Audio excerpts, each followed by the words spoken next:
Deus está neste lugar. E o Deus que está presente é o Deus que fala. E a sua voz é poderosa. A sua voz é irresistível. E você escuta a voz de Deus quando você abre a sua Bíblia. Então abra a sua Bíblia comigo e vamos ouvir a voz de Deus ao nosso coração.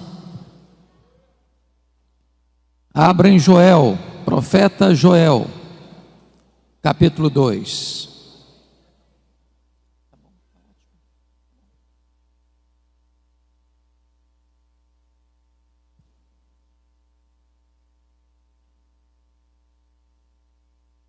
Profeta Joel, capítulo 2.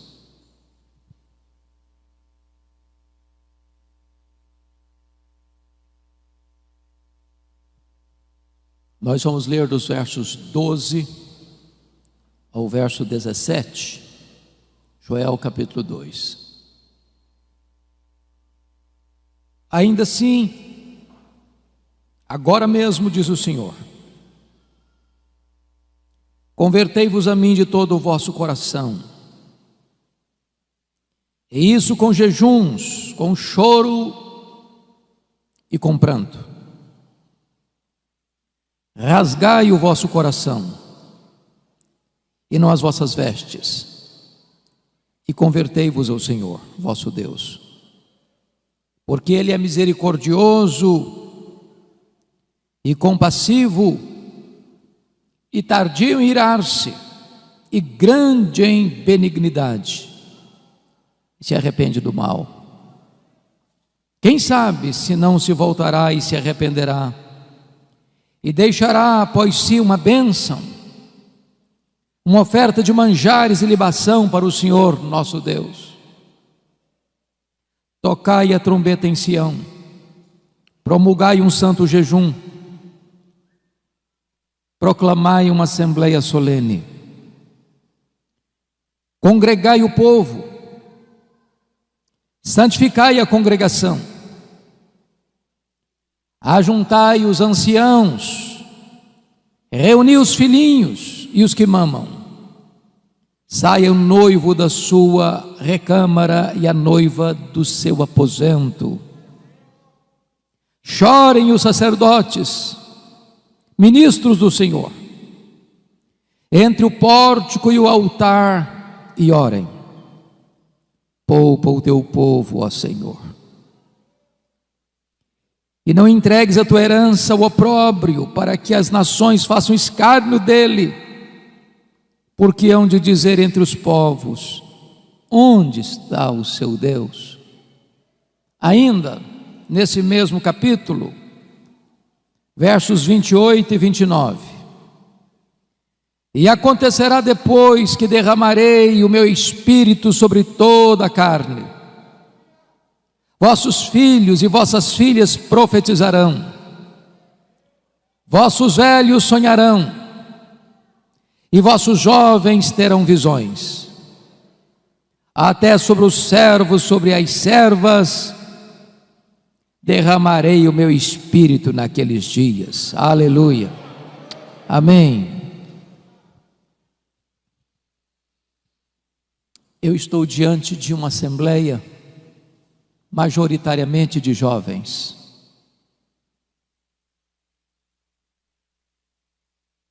Eu quero dizer a vocês, jovens, e aos demais irmãos,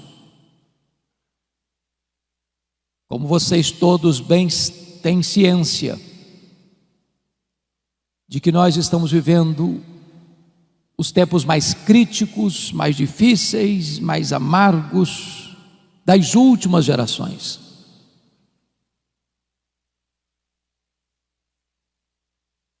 Nós estamos vivendo um tempo onde concentradamente, deliberadamente, forças sobre-humanas e forças das trevas têm agido sem pausa para destruir os fundamentos da família, da igreja, da sociedade. Certamente há uma grande onda de cristofobia no mundo.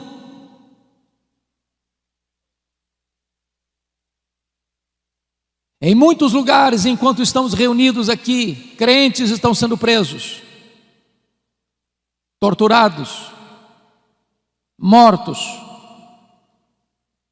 Mas essa não é a perseguição mais perigosa, porque ao longo da história o sangue dos mártires tem sido a sementeira do Evangelho. A perseguição mais perigosa é a ideológica, é a filosófica, é aquela que vem de mansinho, se aninha, se instala e vai minando a fé cristã, vai destruindo os fundamentos. E esta onda que nós estamos vendo hoje, nas universidades, nos parlamentos, nas cortes, onde nações outrora protestantes evangélicas já estão se curvando, cedendo e se colocando de cócoras diante desse ataque tão sutil, mas tão frontal. Em tempos assim, não é possível uma igreja tímida, fraca, que se conforma com este século, resistir a esta onda. Portanto, a maior necessidade nossa, na nossa geração, irmãos, é de um poderoso avivamento espiritual. Talvez você olhe para o cenário, onde na Europa a igreja parece estar coberta de cinzas, onde você olha para a América e vê as denominações históricas rendidas ao liberalismo, onde você vê no Brasil denominações que já se renderam ao liberalismo e outras mergulharam-se no sincretismo, onde uma onda de ateísmo cresce no mundo, inclusive no Brasil. Você diz, diante dessa crise, desse cenário cinzento, como esperar um avivamento? Como crer num avivamento? E eu quero dizer a vocês que os grandes avivamentos da história nasceram do ventre da crise. A crise não é um impedimento para a ação de Deus. A crise muitas vezes é o caminho mediante o qual Deus se apresenta à sua igreja, porque quando o homem não tem saída para os seus problemas, Deus abre um caminho no deserto, Deus abre um caminho no meio do mar, Deus faz o seu caminho na tempestade.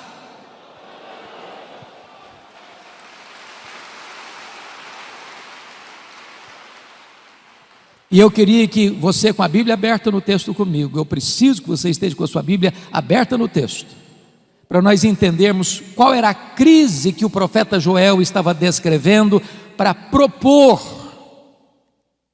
um avivamento ou uma volta profunda para Deus.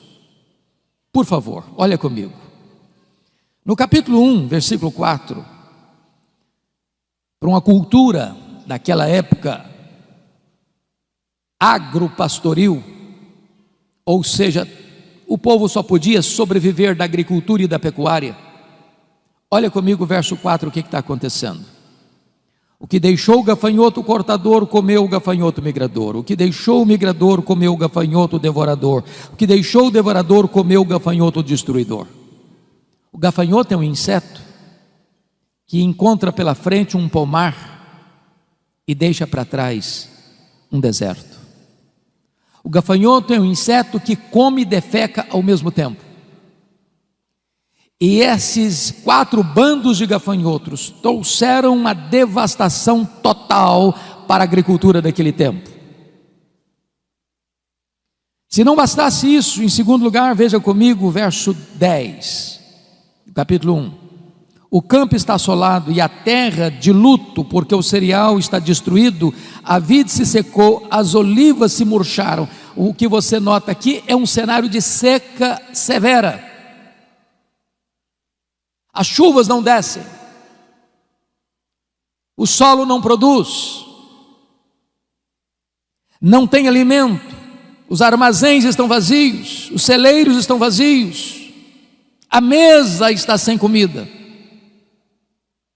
Mas em terceiro lugar, olha comigo o verso 12 deste capítulo 1.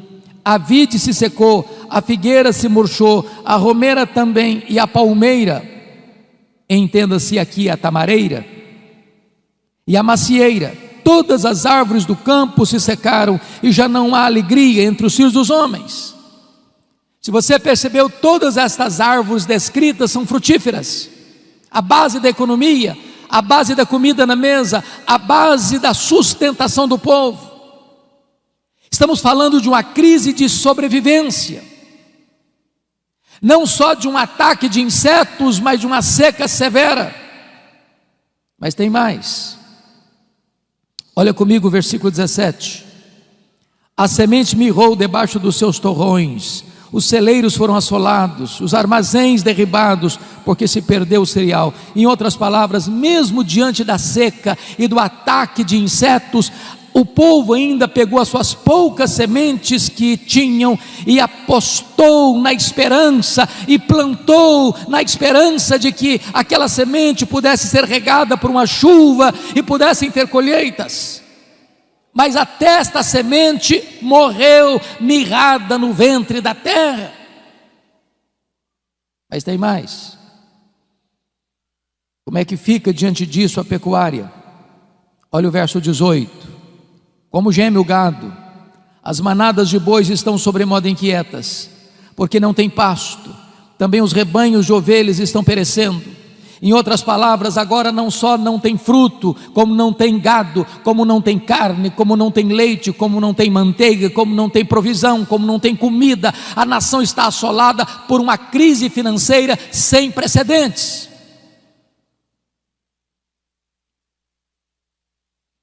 Se você perceber, a crise não fica só aí. Quando chega no capítulo 2, o profeta faz a descrição de uma invasão militar. Muito provavelmente ele está descrevendo aqueles dias vividos pelo rei Ezequias, quando o reino do norte, cuja capital era Samaria, caiu no poder da Síria. E agora este mesmo poderoso exército que derrotou as 10 tribos do norte, cerca Jerusalém. Um poder irresistível. E a descrição que ele faz no capítulo 2 é de que o povo está completamente cercado, entrincheirado, encurralado, e não tem condições de oferecer resistência a este poderoso exército que está cercando a cidade. Este é o cenário. Crise política, econômica. Se você perceber comigo no capítulo 1, versículo 9, a igreja está sofrendo as consequências. Cortada está da casa do Senhor a oferta de manjares e a libação, e os sacerdotes, ministros do Senhor, estão enlutados. Então tem crise na igreja, tem crise no Estado, tem crise na economia, tem crise na política, tem crise social, tem crise para todo lado. O que fazer numa hora dessa? É aí que entra o capítulo 2, versículo 12, que nós lemos. Ainda assim, agora mesmo, diz o Senhor, convertei-vos a mim. O Brasil está em crise, o mundo está em crise, os homens estão desesperados.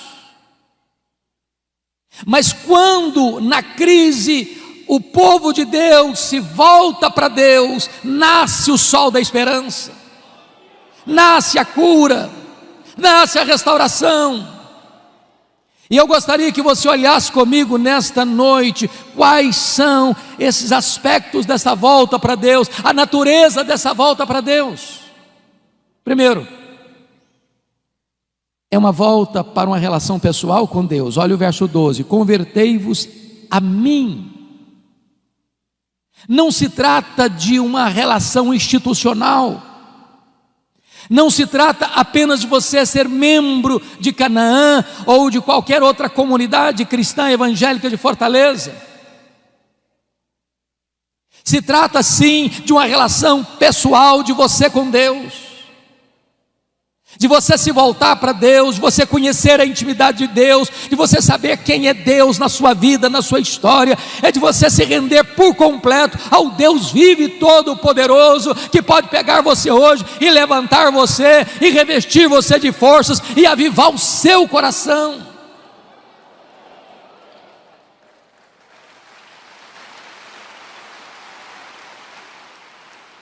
Mas em segundo lugar, irmãos, esta volta é uma volta com profundidade, porque o texto diz: convertei-vos a mim de todo o vosso coração. Não é aquela volta para Deus porque o calo está doendo, não é aquela volta para Deus porque você está desempregado, não é aquela volta para Deus porque você está enfermo, não é aquela volta para Deus porque o seu casamento está abalado, não é aquela volta para Deus para resolver um problema familiar urgente. Você pode ter todas essas motivações, e é bom que você volte nessas circunstâncias, mas quando o problema vai embora, quando a situação se resolve, muita gente se volta para trás e continua longe de Deus do mesmo jeito. Como diz o profeta Oséias: ó Israel, o teu amor cedo passa. Deus quer que você se volte para Ele com profundidade, de todo o seu coração, que Ele seja o amado da sua alma, que Ele seja o prazer da sua vida, que Ele seja o deleite do seu coração, que Ele seja a sua maior riqueza, que Ele seja o seu maior tesouro, que Ele seja a sua riqueza e a sua herança.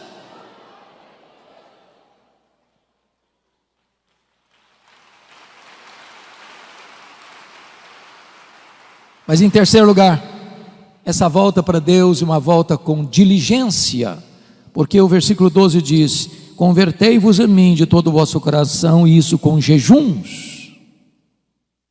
Parece-nos que este é um exercício espiritual, uma disciplina espiritual desprezada dos nossos dias. O que é jejum? Qual foi a última vez que você jejuou para se voltar para Deus? Jejum é quando você se abstém do bom pelo melhor. Quando você come, você se alimenta do pão da terra. Mas quando você jejua, você se alimenta do pão do céu. O pão da terra é um símbolo do pão do céu. Mas quando você abre mão do pão da terra para jejuar, você está dizendo que o pão do céu é mais importante e é mais saboroso do que o pão da terra. Jejum é fome de Deus. A nossa geração está tão acostumada com o sabor do pão da terra que perdeu o sabor do pão do céu. A nossa geração está tão acostumada com o pão da terra que perdeu o apetite pelo pão do céu. E nós precisamos buscar a Deus, entendendo que não só de pão vive o homem, mas de toda a palavra que procede da boca de Deus.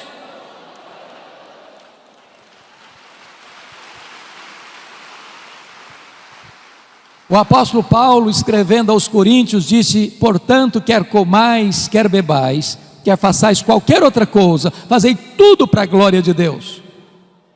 Nós comemos para a glória de Deus e nós jejuamos para a glória de Deus.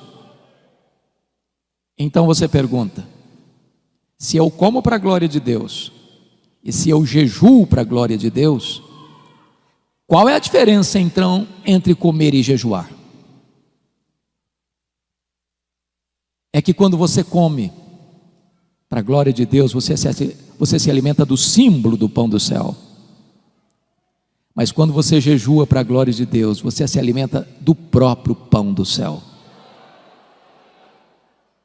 Irmãos, nós precisamos nos voltar para Deus, desejando mais a Deus do que as bênçãos de Deus.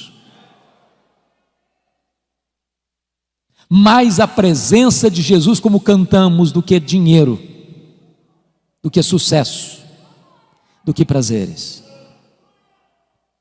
Mas em quarto lugar, irmãos, essa volta para Deus, confiram comigo, esta volta para Deus precisa ser uma volta com quebrantamento, porque o verso 12 ainda diz: convertei-vos a mim com choro e com pranto. Às vezes nós estamos voltando para Deus com o coração seco demais e com os olhos enxutos demais. Qual foi a última vez que você chorou voltando-se para Deus? Qual foi a última vez que você chorou como Neemias chorou ao saber da realidade dramática do seu povo, o estado da sua igreja? Qual foi a última vez que você chorou como Davi chorou ao ver a sua família nas mãos do inimigo? Qual foi a última vez que você chorou como Pedro chorou pelos seus próprios pecados? Qual foi a última vez que você chorou ao olhar para Jerusalém de hoje, olhar para a igreja de hoje, como Jesus chorou à entrada da porta de Jerusalém? Jerusalém, Jerusalém, quantas vezes quis eu agasalhar-te debaixo das minhas asas e tu não o quiseste. É hora de chorar, irmãos. Chorar pelos nossos pecados, chorar pelo estado da nossa nação, chorar pelos nossos governantes, chorar pela nossa cidade, chorar pela igreja.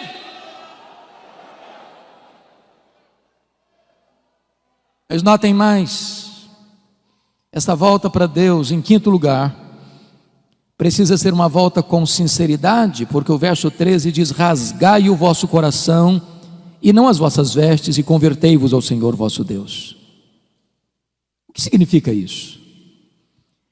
Esta cerimônia de rasgar as vestes acontecia quando alguém ficava muito chocado, atônito com a situação de escândalo, de vergonha, de pecado, de opróbrio. Então, quando as pessoas viam alguma coisa muito triste, muito dolorosa, muito escandalosa, e elas ficavam com um senso de vergonha diante daquela realidade, eles rasgavam as roupas. Mas de repente a cerimônia ou o fato de rasgar as roupas foi se tornando um hábito, um costume, e virou um emblema de uma espiritualidade hipócrita, mentirosa, uma espiritualidade cênica, um teatro espiritual. E sabe, irmãos, não tem nada mais perigoso do que o nosso coração enganoso. De repente nós começamos a fingir uma espiritualidade que não temos. De repente nós temos uma espiritualidade de palco, de performance, de teatro, onde nós passamos uma ideia de que somos cheios do Espírito Santo quando estamos secos. De repente nós passamos uma espiritualidade de gente de Deus, de cheio do Espírito Santo, de oração e de piedade, que isso não acontece mais. Muitas vezes nós somos como Moisés, que desceu do monte Sinai, o rosto dele brilhava, e diz a Bíblia que as pessoas não podiam se aproximar dele por causa da glória de Deus, do brilho do rosto dele. E então o que Moisés fez? Ele pôs um véu no rosto, para que as pessoas pudessem se aproximar. Mas esse homem tão ousado, esse homem que fez dobrar diante dele com um cajado na mão o mais poderoso império do mundo, o império egípcio, diz a Bíblia que num dia ele foi covarde, ele não foi ousado, ele não foi corajoso. Sabe que dia? Quando ele percebeu que aquele brilho do rosto dele estava desvanecendo, e ele não queria que ninguém soubesse disso. Ele manteve o véu quando não precisava mais do véu. Ele queria passar uma imagem para as pessoas que ele era muito espiritual. Ele queria passar para as pessoas a ideia de que a Shekinah de Deus estava no rosto dele. E diz Paulo, nesse dia ele não foi ousado.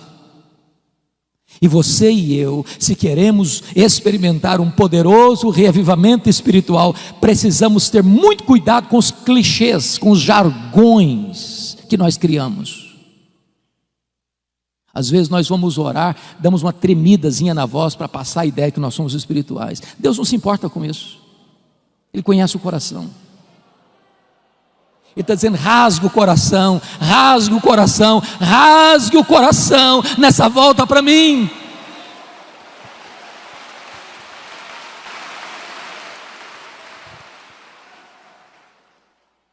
Mas notem comigo, irmãos, o segundo ponto que eu quero dizer para você, não só a natureza desta volta, mas a urgência dessa volta.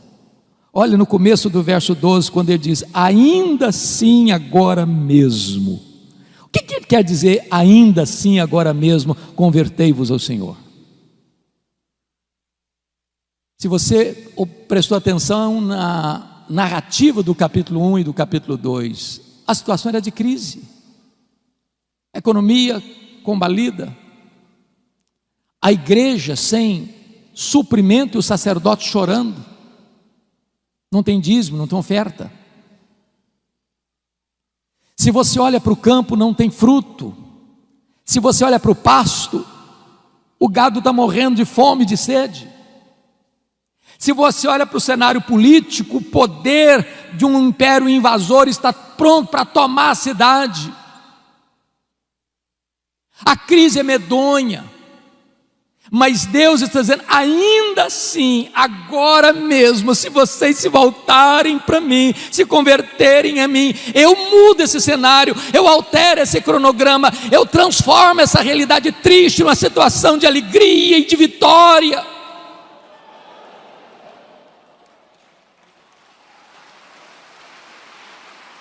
Os destinos de uma nação, irmãos, não estão nas mãos dos governantes. Não é de Brasília que procede a restauração da nação, é do coração da igreja de Jesus Cristo. O Senhor Deus disse: se o meu povo, que se chama pelo meu nome, se humilhar e orar e me buscar e se converter de seus maus caminhos, então eu ouvirei dos céus, perdoarei os seus pecados e sararei a sua terra. Em tempos de avivamento, Deus levanta a igreja e Deus restaura a nação. Eu quero conclamar você, jovem, você pai, você mãe que está aqui. É tempo de nós nos voltarmos para Deus. Não dá para esperar mais, não dá para sermos crentes meia boca mais, não dá para sermos crentes mornos mais, não dá para sermos gente descomprometida mais. É tempo de nos voltarmos para Deus. Isso é urgentíssimo.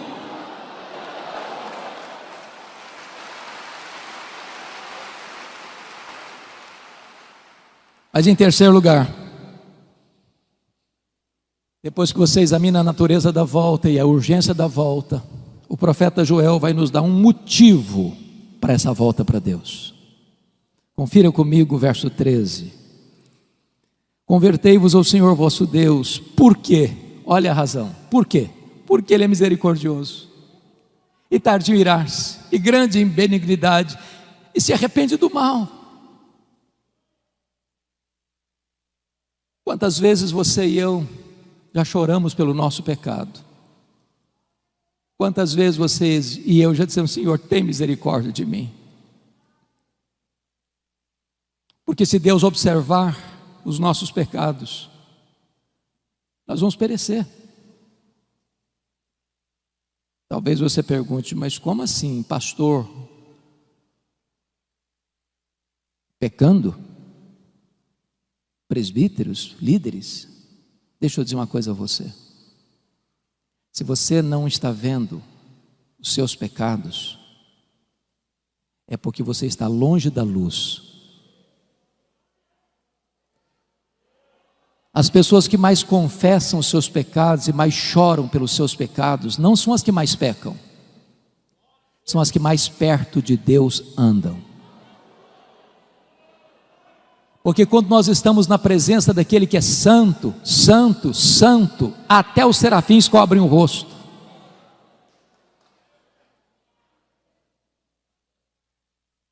Talvez uma das maiores necessidades nossas, meus irmãos, é que Deus abra os nossos olhos para entendermos quão santo é o nosso Deus.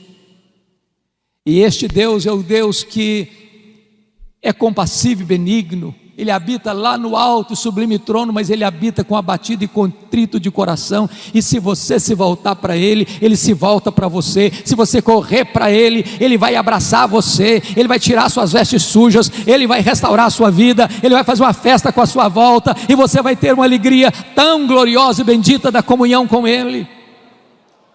Então você e eu não temos que fugir de Deus, nós temos que correr para Deus. Se você, jovem, está pecando contra o seu Deus, se você caiu, se você desobedeceu, se você está longe de Deus, não fuja de Deus, fuja para Deus. Ele é o abrigo, Ele é o perdoador, Ele é o restaurador, Ele cura, Ele liberta, Ele salva, Ele levanta, Ele enche com o Espírito Santo, Ele usa a sua vida para a glória do seu nome. É a misericórdia dEle que nesta noite deve nos levar de volta para os seus braços.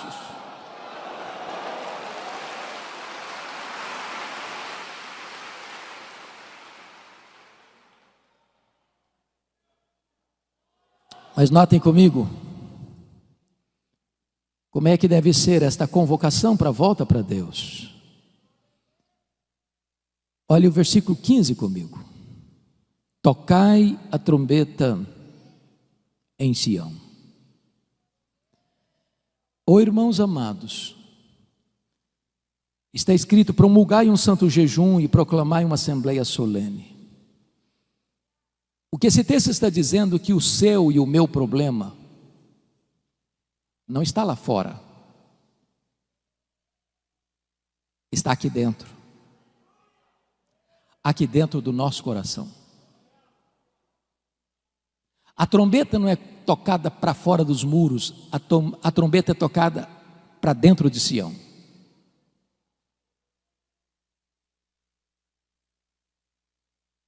Somos nós que temos que fazer um concerto com Deus. Somos nós que temos que nos voltar para Deus. O mundo lá fora não conhece a Deus. Eles estão atrás, não agora por causa da pandemia, mas nesse período atrás de um carro elétrico, numa passarela de carnaval, ou jogando droga nas veias, ou se embriagando, ou se prostituindo, ou correndo atrás de seminários de autoajuda, ou talvez de misticismo, de sincretismo, porque eles estão com um vazio enorme na alma, e eles não encontram a forma de preencher esse vazio. Mas você e eu conhecemos a Deus, você e eu sabemos que Deus é a fonte da vida, você e eu sabemos que só Deus satisfaz a nossa alma, e é hora de nós nos voltarmos para Deus. A trombeta precisa ser tocada aqui, porque o juízo começa pela casa de Deus.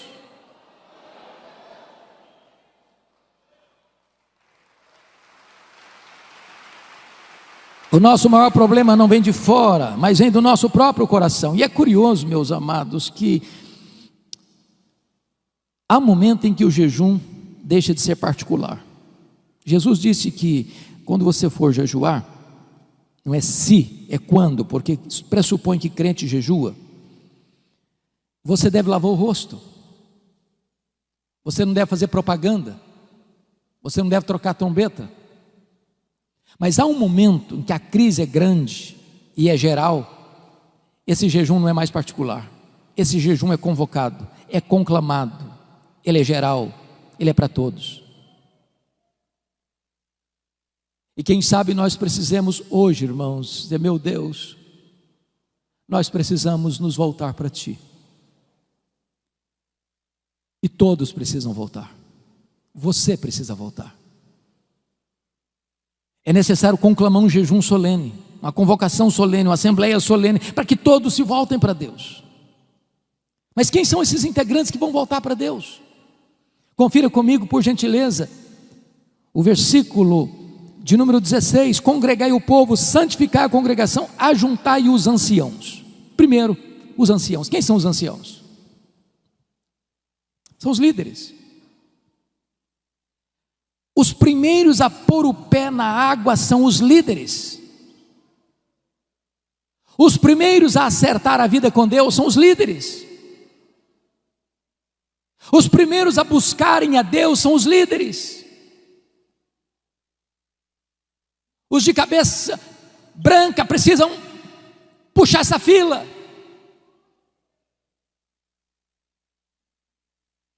E eu estou certo de que a liderança desta igreja está incomodada, e está desafiada, e está desejosa de conclamar esta congregação a se voltar para Deus. E esta liderança está botando o pé na frente, diz: estamos aqui, venham conosco. Mas quem mais precisa se voltar? Olha comigo o versículo 16: congregai, ajuntar os anciãos, reunir os filhinhos. E esta é uma expressão para a juventude.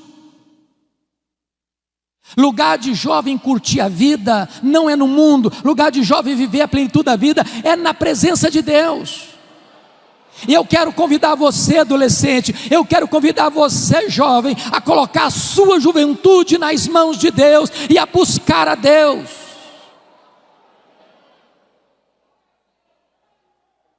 Eu ontem compartilhei com o pastor Gessé da minha alegria de vê-lo convocando a juventude para um café, que não era um café, era um encontro, um bate-papo sobre as coisas mais importantes que esta geração de cabelos brancos, esta geração de anciãos está dizendo: nós já cumprimos o nosso ministério, estamos concluindo o nosso ministério, mas esse ministério não vai parar, esse ministério não vai ser interrompido, esse ministério não vai acabar. Nós estamos passando o bastão para a nova geração, e esta nova geração precisa estar imbuída do mesmo propósito, conhecendo a Deus, amando a palavra de Deus, comprometida com a palavra de Deus, para pregar a palavra de Deus no poder do Espírito Santo de Deus, para que a igreja de amanhã, a igreja, a segunda geração, seja mais viva, seja mais cheia do Espírito Santo, seja mais comprometida do que a geração atual. Você, jovem, não está dispensado deste encontro com Deus. Se você olhar para a história da igreja, talvez os dois maiores avivamentos depois da reforma do século XVI aconteceram sob a liderança de jovens. O avivamento da Inglaterra do século XVIII começa com estudantes da Universidade de Oxford. Avivamento que levanta a igreja das cinzas e que restaura a nação de uma crise medonha. No começo do século XX, no país de Gales, um país marcado pela jogatina e pela prostituição, o avivamento começa com um adolescente, Evan Roberts. E durante 6 meses, 100.000 pessoas salvas, a nação impactada, os estádios de futebol ficaram vazios e as igrejas lotadas, e Deus restaurou aquela nação. Então eu quero conclamar você, adolescente, eu quero conclamar você, jovem, para você se voltar para Deus e experimentar um poderoso avivamento em seu coração nesses dias. Mas quem mais deve se voltar? Confira comigo o versículo 16: também reuni os que mamam. Eu tenho visto muita gente: não, criancinha não pode ir para a igreja, é muito melindroso, é muito pequenininho, é muito sensível, é muito vulnerável. Na nossa geração, traziam-nos para a igreja, quase que logo depois do parto. Estamos vivos até hoje. Igreja é lugar de criança. Criança precisa vir para a igreja desde a meninice mais tenra, no braço do pai, no braço da mãe, no colo do pai, no colo da mãe, porque é aqui que ele começa a aprender, a conhecer a palavra de Deus, a amar a palavra de Deus e a conhecer a igreja do Deus vivo. As crianças não estão dispensadas nessa coletividade de buscar ao Senhor.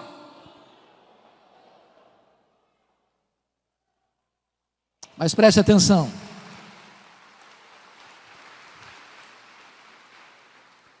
Quem é que deve buscar o Senhor? Diz o texto no verso 16: sai o noivo da sua recâmara e a noiva do seu aposento. O que significa isso? Vocês que conhecem a Bíblia sabem que na cultura judaica, quando um rapaz se casava, uma moça se casava, esse rapaz era dispensado do serviço militar durante 1 ano, para desfrutar da vida conjugal. Deus está quebrando aqui um protocolo. Deus está aqui dizendo o seguinte: olha, essa busca, esse acerto com Deus é tão urgente que você interrompe a lua de mel. Até no dia das núpcias de um rapaz e de uma moça, ele e ela não estão dispensados desta volta para Deus, desta busca de uma restauração espiritual. Mas o que me marca profundamente, irmãos, é que no verso 17, Deus destaca alguém nessa busca, porque está escrito: chorem os sacerdotes ministros do Senhor. Quem são os sacerdotes? Os sacerdotes eram aqueles que ensinavam a lei. Os sacerdotes eram aqueles que oravam pelo povo. Os sacerdotes eram aqueles que ofereciam sacrifícios pelo povo. Há um peso maior nos ombros dos pastores. Talvez você não imagine.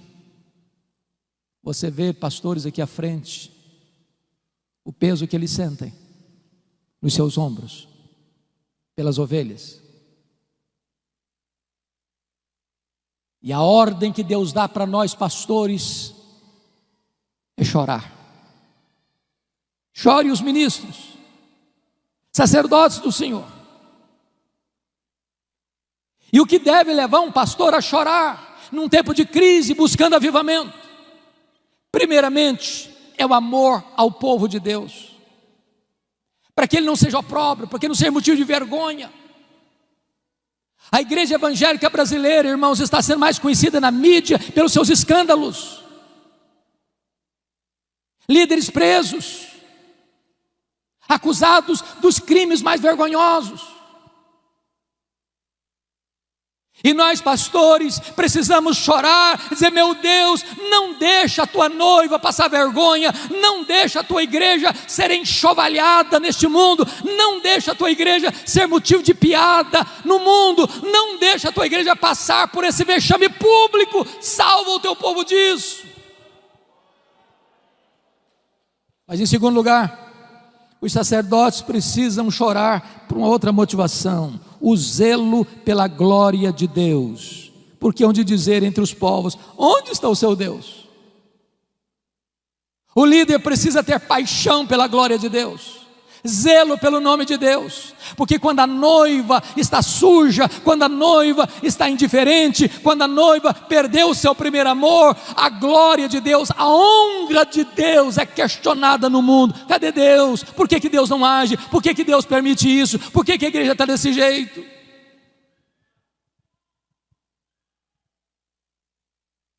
Mas notem comigo, irmãos, que quando o povo atende à conclamação de Deus, um milagre extraordinário começa a acontecer. E a primeira coisa, confira comigo o verso 18, porque tem uma palavra aí que é a dobradiça do texto, é o elo de ligação do texto. Então, o Senhor se mostrou zeloso da sua terra e compadeceu-se do seu povo. Irmãos, nós aguardamos esse tempo de avivamento.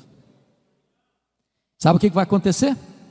Deus reverte tudo aquilo que estava descrito de crise no capítulo 1. Se não, vejamos. Primeiro, olha o versículo 19 comigo. E respondendo lhe disse: eis que vos envio o cereal e o vinho e o óleo, e dele sereis fartos, e vos não entregarei mais ao opróbrio entre as nações. A economia é recuperada. Quem restaura a economia é o próprio Deus. Segundo lugar, olha comigo o versículo 20, diante do cerco do inimigo, olha o que vai acontecer: mas o exército que vem do norte eu removerei para longe de vós, lançá-lo-ei em uma terra seca e deserta. O inimigo que está entrando, invadindo, ameaçando, Deus o dispersa, Deus dá livramento.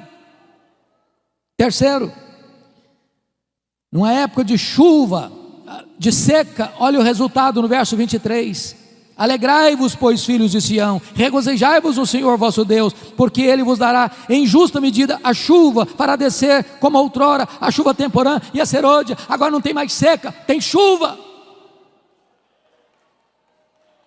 Quarto lugar, diante do ataque dos gafanhotos, olha o resultado no verso 25: restituir-vos-ei os anos que foram consumidos pelo gafanhoto migrador, pelo destruidor, pelo cortador, o meu grande exército que enviei contra vós outros. Agora preste atenção: quem mandou os gafanhotos? Não foi o diabo? Eles não vieram de moto próprio. o próprio Deus mandou os 4 grupos de gafanhotos, como disciplina ao seu povo, para que o seu povo se voltasse para Ele.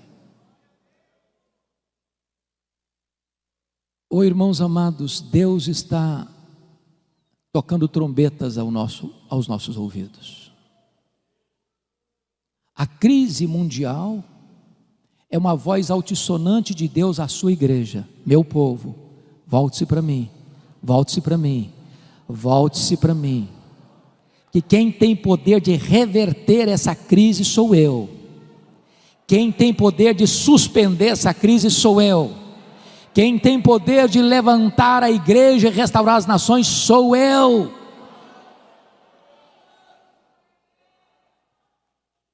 Mas em último lugar, irmãos, preste bem atenção no que eu vou lhes dizer. Nós cantamos isso aqui hoje. Sabe qual era o maior problema do povo? Não era a seca, não era a falta de fruto no campo, nem de gado no curral. O maior problema do povo nem mesmo era um exército inimigo tentando atacar. O maior problema da igreja, preste atenção nisso, não é nem a presença do diabo.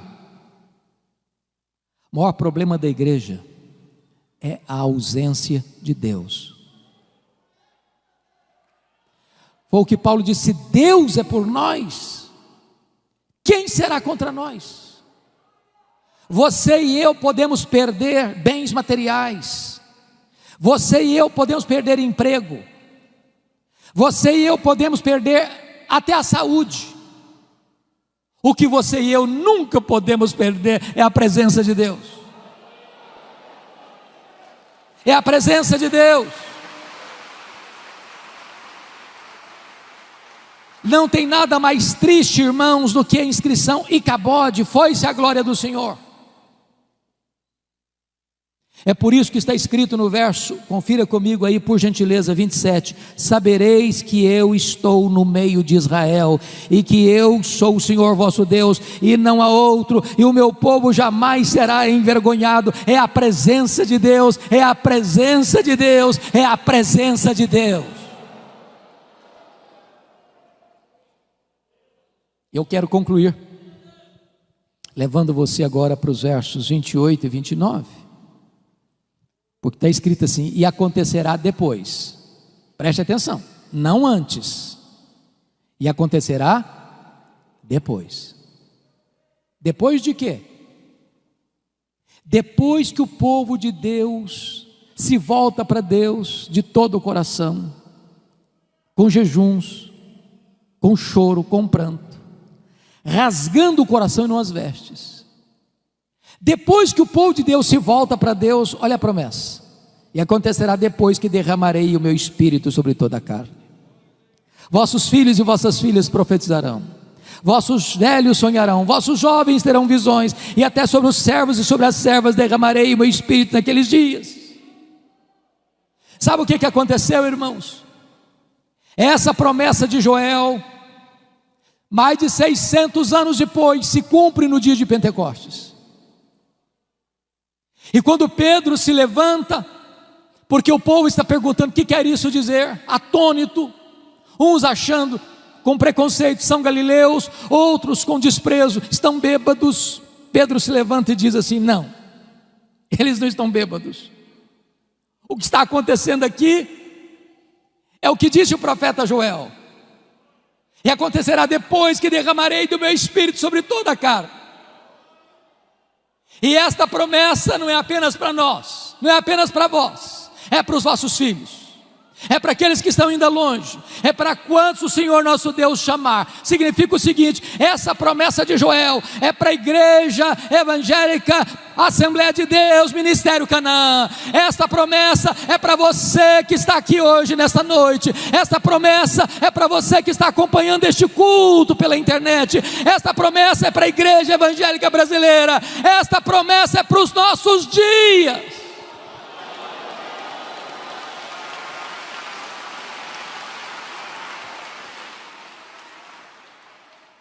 E notem vocês que quando Deus derrama do seu Espírito, Ele vai rompendo todas as barreiras humanas, porque não tem gênero, é sobre os filhos e sobre as filhas. Também preste atenção, não tem idade sagrada, é para os velhos e é para os jovens. E também não tem classe social, é até para os servos e para as servas.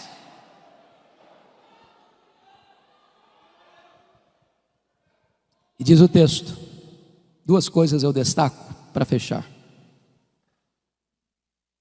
vossos filhos e vossas filhas profetizarão. Ô pastor, como é bom ter a perspectiva de ver jovens se levantando para pregar. Deixa eu lhes dar um pequeno testemunho. Quando eu nasci, minha mãe me consagrou para Deus, para ser pastor, porque ela tinha que fazer uma escolha entre a vida dela e a minha. O médico disse: não dá para salvar os dois, tem que fazer uma escolha. E a minha mãe disse: eu não abro mão desse filho, estou pronto a morrer por ele, a dar minha vida para ele, mas eu não desisto dele. E a minha mãe fez um voto para Deus e disse: se esse filho sobreviver, eu quero que ele seja um pastor, eu o consagro para ser um ministro do Evangelho. Deus ouviu a oração da minha mãe e eu nasci. Mas a minha mãe, sábia que foi, nunca me contou esse projeto dela com Deus, porque ela não queria que eu fosse sugestionado para um seminário. Ela queria que Deus me chamasse. E o meu sonho de criança, de adolescência e de juventude era ser advogado e político. Eu não abria mão de assistir todos os comícios da minha cidade. No dia que eu fiz 18 anos, eu tirei meu título, me filiei num partido e tinha sonhos. E um dia eu estou conversando com um homem de Deus e disse para ele: depois que eu realizar os meus sonhos, que eu for um homem bem sucedido profissionalmente, eu vou entrar num seminário, fazer teologia e me preparar para servir a Deus melhor. E esse homem, usado por Deus, botou o dedo no meu nariz e disse: você quer dar as sobras para Deus? Deus quer você agora, com a sua juventude, com a sua inteligência, com a sua força. E aquela palavra entrou no meu coração como uma flecha. E aquele dia foi o dia do meu chamado para o ministério. Eu quero dizer para você, jovem, que hoje esteve no café da manhã, e outros mais que Deus há de levantar, que você possa se levantar para ser um pregador poderoso da palavra de Deus na nossa geração. Que o melhor dos nossos filhos se levantem como pregadores nessa geração. Vossos filhos e vossas filhas profetizarão. Mas tem mais, está escrito aqui: vossos velhos sonharão. O que significa isso? Não é que você comeu um pouco mais no jantar e de noite sonhou, não. Se você perceber a marca do velho, e eu posso dizer isso porque meus cabelos já estão brancos, é que nós vivemos das glórias do passado. Nós começamos a ler a vida pelas lentes do retrovisor. E quando um velho está cheio do Espírito Santo, ele começa a olhar para frente, ele começa a ter planos, ele começa a sonhar, ele começa a projetar, ele começa a ter alvos elevados. Ele é um Caleb que com 85 anos quer conquistar uma montanha. Então deixa eu dizer uma coisa para você de cabelos brancos: não tem aposentadoria no reino de Deus. Enquanto você tiver fôlego de vida, enquanto você tiver um fiapo de vida, você está convocado a fazer a obra de Deus.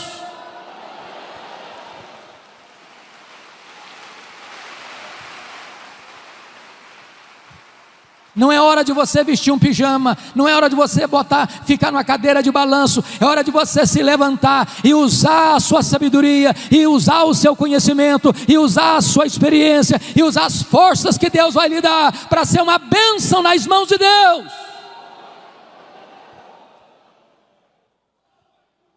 Mas o texto conclui dizendo: e os vossos jovens terão visões. Claro que não está falando também de visões místicas. A marca do jovem é ter força, mas falta-lhe a experiência. Mas um jovem cheio do Espírito Santo, ele é mais sábio do que um velho insensato. Um jovem cheio do Espírito Santo, ele tem visão da obra de Deus, e ele quer alcançar grandes coisas para Deus. E a nossa oração, irmãos, é que Deus se compadeça de nós, para que nós nos levantemos, crianças de peito, adolescentes e jovens, noivo e noiva, recém-casados, servos e servas, velhos e jovens, todos nós nos levantemos dizendo: Senhor, o Brasil está em crise, o mundo está em crise, a igreja está em crise, mas em tempo de crise o Senhor pode soprar sobre nós o teu sopro. Em tempo de crise o Espírito Santo pode vir sobre nós como um vento impetuoso e encher toda esta casa. Em tempos de crise o Espírito Santo pode descer em línguas como de fogo e pousar sobre cada um de nós e ficarmos cheios do Espírito Santo. E uma igreja cheia do Espírito Santo, ela não teme prisões, ela não teme açoites, ela não teme a morte, ela não teme perseguição, ela não teme martírio, ela não teme pobreza, ela não teme o diabo, ela não teme o mundo. Ela vai avançando, e ela vai avançando, e ela vai conquistando, e a glória de Deus vai se manifestando, e os cativos vão sendo libertos, e os pecadores vão sendo salvos, e um grande avivamento há de varrer a nossa nação para a glória de Deus.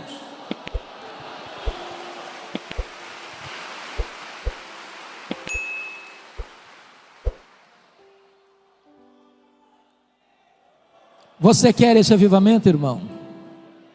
Você anseia por ele? Não dá mais para esperar. Ainda assim, agora mesmo, diz o Senhor: convertei-vos a mim de todo o vosso coração. Que Ele nos ajude. Amém.